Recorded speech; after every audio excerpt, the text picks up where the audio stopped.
Hello বন্ধুরা, আমি আবারও এসে গেছি ফ্রাইড রাইস ভাত নিয়ে রান্না করে দেখাবো আপনাদের। তো দেখুন, আমি এখানে 2.5 কেজি চালের মধ্যে দেব এগুলো পরিমাণ মতো আমি নিয়েছি।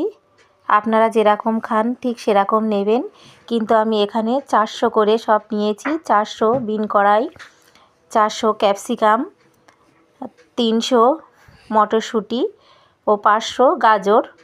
এগুলো সব একে একে ভেজে নেব। গাজরটা আমি ভেজে নিচ্ছি। দেখুন, ভেজে নিয়েছি গাজরটা। সমস্ত উপকরণগুলো হালকাভাবে ভাজতে হবে, আপনাদের খেয়াল রাখতে হবে বেশি যাতে কড়া না হয়ে যায়।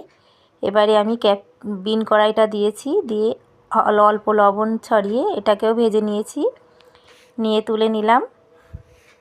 তো দেখুন, এমন হালকাভাবেই ভাজতে হবে, কেননা কড়া হয়ে গেলে কালো হয়ে যাবে, ভাতটা দেখতে খারাপ লাগবে। তো এদিকে আমি মটরশুঁটিটাও ভেজে নিচ্ছি হালকা লবণ ছিটিয়ে। দেখুন, হয়ে গিয়েছে মটরশুঁটিটাও ভাজা, তুলে নিয়ে নেব। এদিকে আমি কড়াইতে তেল দিয়ে দিলাম। এদিকে এলাচ, লবঙ্গ, ডালচিনি, তেজপাতা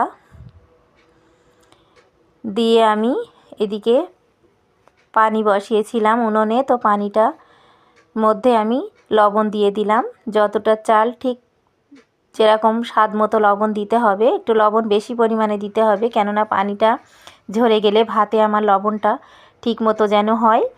দেখুন, ভাতটাও রেডি হয়ে গিয়েছে আমার। এদিকে আমি শুকনো হাঁড়িতে আমি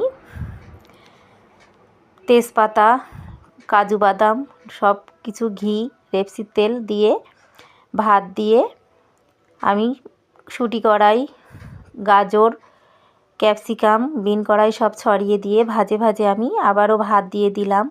সব উপকরণ আমি ছড়িয়ে দিচ্ছি। দেখুন, এমনভাবে ছড়িয়ে দিতে হবে।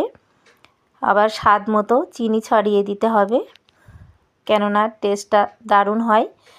তো দেখুন, প্রত্যেকটা উপকরণ আমি ছড়িয়ে দিচ্ছি ভাতের মধ্যে। কাজু, কিশমিশ সবটাই দেব, দিয়ে ভাতটা আমি বারবারে ভাজে ভাজে দিয়ে দেব। দেখুন কত সুন্দর লাগছে।